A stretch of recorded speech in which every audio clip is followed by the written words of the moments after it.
नमस्कार दोस्तों, आज के इस वीडियो में फिर से आपका स्वागत है। फ्रेंड्स, आज के इस वीडियो के अंदर हम बिल्कुल नए और इंटरेस्टिंग टॉपिक की बात करने जा रहे हैं जिसका नाम है ड्राइंग। आपने सही सुना, आज के इस वीडियो के अंदर हम सीखने वाले हैं कि ड्राइंग क्या होता है और ड्राइंग के अंदर जितनी भी एंट्रियाँ होती है उन एंट्रियों को करना मैं आपको सिखाऊंगा। मतलब कि इस वीडियो के अंदर हम ड्राइंग को पूरी तरीके से क्लियर करने वाले, डिटेल के अंदर समझने वाले, पढ़ने वाले हैं। तो सबसे पहले फ्रेंड हमें क्या करना है, नीचे की तरफ यहाँ पे आना है और मैं आपको यहाँ पे बताऊँगा कि ड्राइंग क्या होता है। तो सबसे पहले फ्रेंड हम बात करते हैं ड्राइंग की। तो ड्राइंग को फ्रेंड हम हिंदी में बोलते हैं आहरण। अगर इसकी डेफिनेशन की अगर हम बात करें तो जब कंपनी के मालिक द्वारा निजी उपयोग के लिए माल, वस्तु या संपत्ति निकाली जाती है तो उसे ड्राइंग या आहरण कहते हैं। हिंदी के अंदर फ्रेंड ड्राइंग को आहरण कहा जाता है। और ये तो इसकी डेफिनेशन थी। अगर मैं आपको अपनी लैंग्वेज के अंदर समझाऊं तो फ्रेंड आपको ध्यान से सुनना है, थोड़ा सा डिटेल में मैं आपको बताऊंगा। जैसे कि मान लो कि एक कंपनी है और उसका मालिक है राम। अब राम को इमरजेंसी पड़ गई, किसी वस्तु की, संपत्ति की, पैसों की, माल की, कोई भी इमरजेंसी पड़ गई उसको, तो वो क्या करेगा, कोई भी वस्तु हो या माल हो, पैसे हो, तो वो कंपनी के अंदर से लेके जाएगा।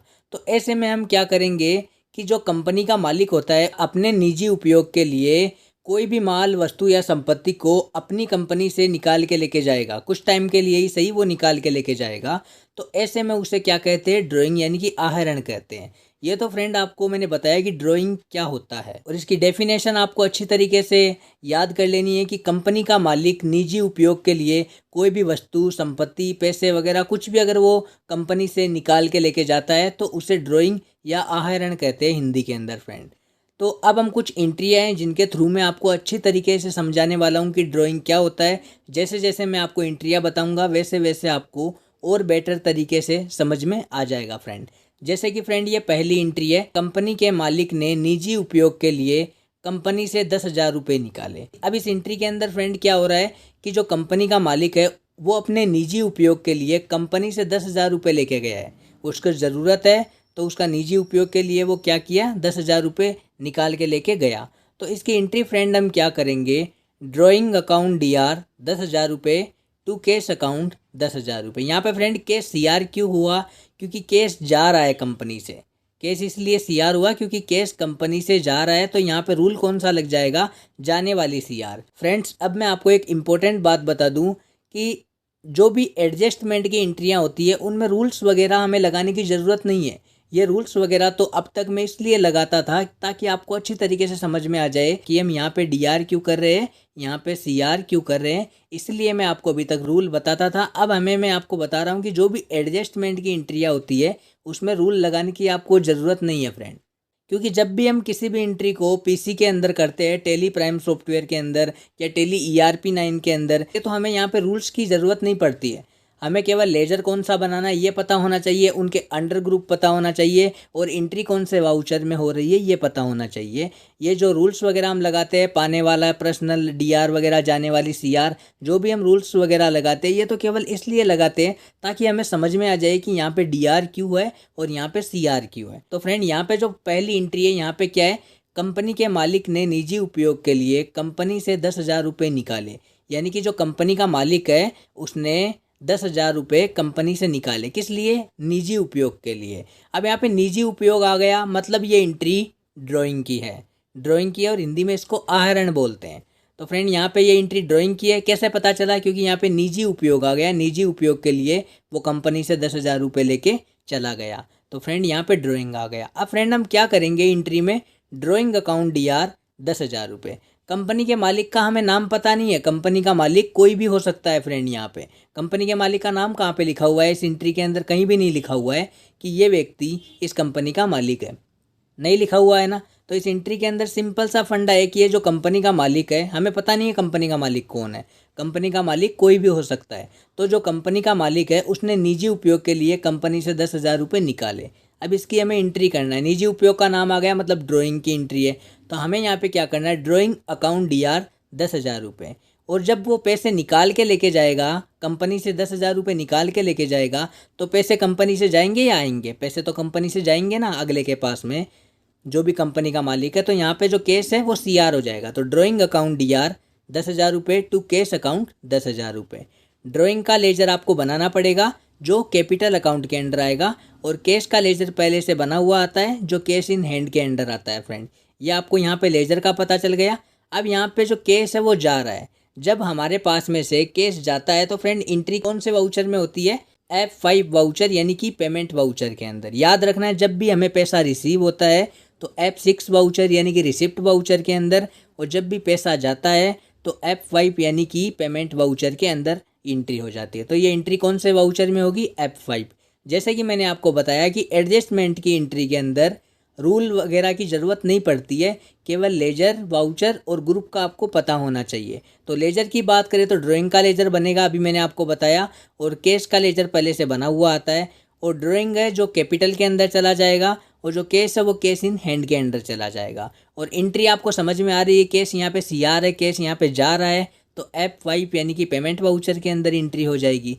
सिंपल सा फंडा है फ्रेंड। तो इसी तरीके से मैं आपको नीचे लेके चलता हूँ और सेकंड एंट्री में आपको यहाँ पे क्लियर करवा देता हूँ। तो जैसे कि फ्रेंड ये सेकंड एंट्री है, कंपनी के मालिक ने निजी उपयोग के लिए कंपनी से 10,000 रुपये का माल व 10,000 रुपये नगद निकाले। पहले फ्रेंड एंट्री क्या थी कि कंपनी के मालिक ने 10,000 रुपये केवल नगद निकाले थे। इस बार क्या हो रहा है कि कंपनी के मालिक ने 10,000 रुपये माल व 10,000 रुपये नगद, दो चीज़ें निकाली। अब फ्रेंड ये तो ज़रूरी नहीं है ना कि कंपनी का मालिक अपनी कंपनी से केवल दो ही चीज़ें निकाल सकता है, तीन ही चीज़ें निकाल सकता है। वो जितनी चाहे उतनी चीज़ें निकाल सकता है क्योंकि कंपनी का मालिक है। तो फ़र्क इतना ही है कि हमें एंट्री तो करनी पड़ेगी ना, तो एंट्री करना ज़रूरी है क्योंकि हमें समझ में नहीं आएगा। फिर लास्ट में जब हम हिसाब काउंट करेंगे तो हम सोचेंगे कि 20,000 रुपये कहाँ चले गए, 10,000 रुपये कहाँ चले गए, ऐसे पता नहीं चलेगा। इसलिए एंट्री करना ज़रूरी होता है फ्रेंड। तो फ्रेंड ये जो सेकेंड एंट्री है इसको आपको ध्यान से समझना है कि जो कंपनी का मालिक है, पता नहीं है कंपनी का मालिक कौन है इस एंट्री के अंदर भी, तो जो कंपनी का मालिक है वो निजी उपयोग के लिए, यानी कि अपनी उसकी ज़रूरत है, अपनी निजी उपयोग के लिए कंपनी से 10,000 रुपये का माल, 10,000 रुपये नगद लेके चला गया। निजी उपयोग के लिए 10,000 रुपये का माल और 10,000 रुपये नगद, मतलब 10,000 रुपये कैश निकाल के चला गया। तो ये तो कन्फर्म है कि 10,000 रुपये का माल गया, यानी कि माल यानी कि परचेज यहाँ पे CR हो जाएगा, और 10,000 रुपये कैश चले गए तो कैश यहाँ पे CR हो जाएगा। यहाँ पे फ्रेंड निजी उपयोग का नाम आ गया, मतलब कि ड्राइंग की एंट्री है। तो ड्राइंग अकाउंट DR 20,000 रुपये, टू परचेज अकाउंट 10,000 रुपये, टू कैश अकाउंट 10,000 रुपये। अब फ्रेंड ये परचेज और ये कैश यहाँ पे CR क्यों हो रहा है, आपको पता हो गया होगा कि यहाँ पे माल भी जा रहा है और कैश भी जा रहा है। भाई लेके जा रहा है, अगला बंदा है जो कंपनी का मालिक है, वो कंपनी से माल लेके गया है 10,000 रुपये का, और 10,000 रुपये कैश लेके चला गया, तो वो यहाँ पे लेके जा रहा है। इसलिए यहाँ पे ये जो कैश और परचेज है यहाँ पे CR हो गए। और जो 10,000 रुपये है ना फ्रेंड, यहाँ पे 10,000 का तो माल लेके गया, 10,000 रुपये कैश लेके गया, तो टोटल यहाँ पे 20,000 रुपये हो जाते हैं। तो यहाँ पे ड्राइंग अकाउंट DR 20,000 रुपये हो गए फ्रेंड। तो यहाँ पे जा रहा है, मतलब सिंपल सी बात है, F5 वाउचर के अंदर एंट्री हो जाएगी क्योंकि कैश जा रहा है, और जब भी पैसा हमारे पास में से जाता है तो F5 यानी कि पेमेंट वाउचर के अंदर यहाँ पे एंट्री हो जाती है फ्रेंड। रूल की बात करें तो फ्रेंड रूल हमें लगाना ज़रूरी नहीं है, आपको समझ में आ जाए वही काफ़ी है। और लेजर की अगर हम बात करें तो ड्राइंग का, परचेज का लेजर बनेगा और कैश का लेजर नहीं बनेगा क्योंकि ये पहले से बना हुआ आता है। तो लेजर का हिसाब क्लियर हो गया। अंडर ग्रुप की बात करें तो ड्राइंग कैपिटल के अंदर आ जाएगा, परचेज अकाउंट के अंडर आ जाता है, और जो कैश है वो कैश इन हैंड के अंडर आ जाएगा। तो हिसाब क्लियर हो गया। एंट्री की बात करें तो F5 यानी कि पेमेंट वाउचर में ये एंट्री हो जाएगी फ्रेंड। तो अब मैं आपको नीचे की तरफ लेके चलता हूँ। इसी तरीके से मैं आपको तीसरी एंट्री भी यहाँ पे क्लियर करवा देता हूँ। तो फ्रेंड ये तीसरी एंट्री है, कंपनी के मालिक ने निजी उपयोग के लिए निकाले माल में से 4,000 रुपये का माल व 1,000 रुपये नगद वापस किए। फ्रेंड इस एंट्री को थोड़ा सा ध्यान से समझना। अभी तक मैंने आपको दो एंट्रियां बताई जिसमें कंपनी का मालिक कभी कंपनी से माल लेके गया तो कभी कंपनी से पैसा लेके गया, यानी कि लेके ही जा रहा था, वापस नहीं दे रहा था। और इस एंट्री में क्या हो रहा है कि जो कंपनी का मालिक है ना, ध्यान से समझो एंट्री को, कंपनी के मालिक ने निजी उपयोग के लिए निकाले माल में से, यानी कि जो कंपनी का मालिक है उसने अभी तक जितना भी माल निकाला है उसमें से 4,000 रुपये का माल और 1,000 रुपये नगद, यानी कि 1,000 रुपये कैश वापस कर दिए। ये जो माल और कैश कंपनी को वापस कर दिया जाएगा, कंपनी के अंदर वापस आ जाएगा, तो यहाँ पे DR हो जाएगा। तो परचेज अकाउंट DR 4,000 रुपये। भाई इससे पता चलता है, परचेज अकाउंट DR 4,000 से पता चलता है कि हाँ कंपनी में माल वापस आ गया। कैश अकाउंट DR 1,000 रुपये, यानी कि कैश कंपनी में वापस आ गया। आने वाली तो होती है ना DR फ्रेंड। और यहाँ पे टू ड्राइंग अकाउंट 5,000 रुपये। टोटल कितना किया भाई, 4 + 1, यहाँ पे 5,000 रुपये। तो यहाँ पे क्या हो गया, टू ड्राइंग अकाउंट 5,000 रुपये। अब एंट्री की बात करते हैं फ्रेंड, तो यहाँ पे रूल्स की ज़रूरत नहीं है, एडजस्टमेंट की जितनी भी एंट्रियाँ होती है रूल्स की हमें ज़रूरत नहीं पड़ती, समझ में आ रहा है, वो काफ़ी है। अब लेजर की, वाउचर की और यहाँ पे अंडर ग्रुप की बात करते हैं। लेजर की बात करें, परचेज का और ड्राइंग का लेजर बनेगा, केस का लेजर पहले से बना हुआ आता है। अंडर ग्रुप की बात करें तो जब परचेज का लेजर बनाएंगे ये परचेज अकाउंट में आ जाएगा, और ड्राइंग का लेजर है जो कैपिटल के अंदर आ जाएगा, और जो केस है वो केस इन हैंड के अंडर आ जाता है फ्रेंड। अब एंट्री की बात करते हैं, तो अभी मैंने आपको थोड़ी देर पहले क्या बताया, जब हमारे पास में से पैसा जाता है तो एंट्री F5 में, जब पैसा हमारे पास आता है तो F6 में।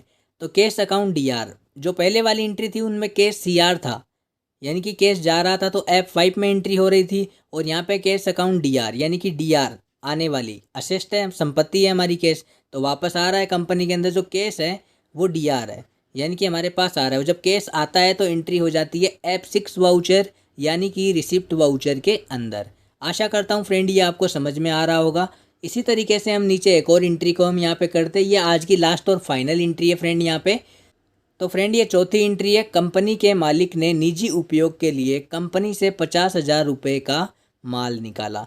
तो फ्रेंड इस एंट्री को थोड़ा सा ध्यान से समझना। इस बार क्या हो रहा है कि जो कंपनी का मालिक है उसने ना तो कंपनी से केस निकाला, ना उसने केस और माल एक साथ निकाला, उसने केवल अपनी कंपनी से 50,000 रुपये का माल निकाला, यानी केवल माल ही चाहिए इस बार उसे, और कुछ नहीं चाहिए, पैसे वगैरह की ज़रूरत नहीं, केवल माल की ज़रूरत है, निजी उपयोग के लिए उसे माल चाहिए। तो 50,000 रुपये का माल लेके चला गया। तो फ्रेंड एंट्री को क्या करेंगे, निजी उपयोग का नाम आ गया यानी कि ड्राइंग के अंदर एंट्री है, तो यहाँ पे ड्राइंग अकाउंट DR 50,000 रुपये टू परचेज अकाउंट 50,000 रुपये। अब यहाँ पे ये CR क्यों हो रहा है, क्योंकि ये माल है जो लेके जा रहा है फ्रेंड। तो ड्राइंग अकाउंट DR 50,000 रुपये टू परचेज अकाउंट 50,000 रुपये, सिंपल सी एंट्री है। अब फ्रेंड बात करते हैं इस एंट्री के अंदर लेजर की, ग्रुप की, वाउचर की, सबकी बात करते हैं। रूल्स की हमें ज़रूरत नहीं है, समझ में आ रहा है हमें। लेजर की, ग्रुप और वाउचर की यहाँ पे बात करते हैं तो ड्राइंग का और परचेज का 2 लेजर बनाने पड़ेंगे। अंडर ग्रुप की बात करेंगे तो ड्राइंग है जो कैपिटल अकाउंट के अंदर चला जाएगा, और जो परचेज है वो परचेज अकाउंट के अंदर चला जाएगा। अब फ्रेंड बात करते हैं कि एंट्री कौन से वाउचर में होगी, तो फ्रेंड ये एंट्री होगी F7 वाउचर के अंदर। देखो फ्रेंड एक इंपॉर्टेंट बात मैं आपको यहाँ पे और बता दूँ, जितने भी आप वाउचर की एंट्री करते हो ना फ्रेंड, जैसे कि F4, 5, 6, 7, 8, ऐसे आप जितने भी वाउचर्स की एंट्री करते हो ना फ्रेंड, तो ये सारी की सारी एंट्रियाँ F7 के अंदर हो सकती है फ्रेंड। ये जितनी भी एंट्रियाँ होती है ये F7 वाउचर के अंदर हो सकती है, लेकिन ये एंट्री F7 के अंदर क्यों हो रही है वो भी मैं आपको बता देता हूँ। F7 के अंदर क्यों इसलिए हो रही है क्योंकि इस एंट्री के अंदर केवल परचेज है। इस एंट्री के अंदर ना तो केस है, ना इस एंट्री के अंदर कोई बैंक आ रहा है, किसी भी केस या बैंक का नाम नहीं आ रहा है ना, तो ये एंट्री केवल F7 के अंदर होगी। आप जैसे ही अपने PC के अंदर एंट्री करोगे तो वहाँ पे F6 या 5 के अंदर इस एंट्री को करने की कोशिश करोगे तो ये एंट्री होगी ही नहीं फ्रेंड, क्योंकि यहाँ पे कैश और बैंक का नाम नहीं आ रहा है। देखो रिसिप्ट वाउचर मैं आपको बताता हूँ, ध्यान से समझना। रिसिप्ट वाउचर यानी कि F6 वाउचर में एंट्री तभी होती है जब हमें कैश के जरिए हमारे पास पैसा आता है या फिर बैंक के जरिए हमारे पास पैसा आता है, तभी एंट्री F6 के अंदर होती है। और F5 के अंदर तब होती है जब हम पेमेंट करते हैं, कैश या बैंक के थ्रू हम पेमेंट करते हैं। तो फ्रेंड्स फाइनली आज इस वीडियो के अंदर मैंने आपको जो नया टॉपिक है ड्राइंग का कंप्लीटली क्लियर करवा दिया है। और अभी भी आपको इससे रिलेटेड कुछ आपके मन में सवाल चल रहा हो, आपको कुछ भी पूछना हो, तो आप नीचे कमेंट बॉक्स में मेरे को बेझिझक पूछ सकते हो, वहाँ पे मैं आपको रिप्लाई दे दूँगा। तो फ्रेंड आशा करता हूँ ये वीडियो आपको बहुत ही ज़्यादा पसंद आया होगा। अगर वीडियो अच्छा लगा हो तो इस वीडियो को आप लाइक कर दीजिए, और चैनल के ऊपर नहीं हो तो चैनल को सब्सक्राइब कर दीजिए, और साइड में जो बेल आइकन है उसके ऊपर ज़रूर से क्लिक कर दीजिए, ताकि जब भी मैं कोई नया वीडियो लेके आऊँ तो उसका नोटिफिकेशन सबसे पहले फ्रेंड आपको मिल सके। तो फ्रेंड आज के लिए बस इतना ही, मिलेंगे हम लोग नेक्स्ट वीडियो में।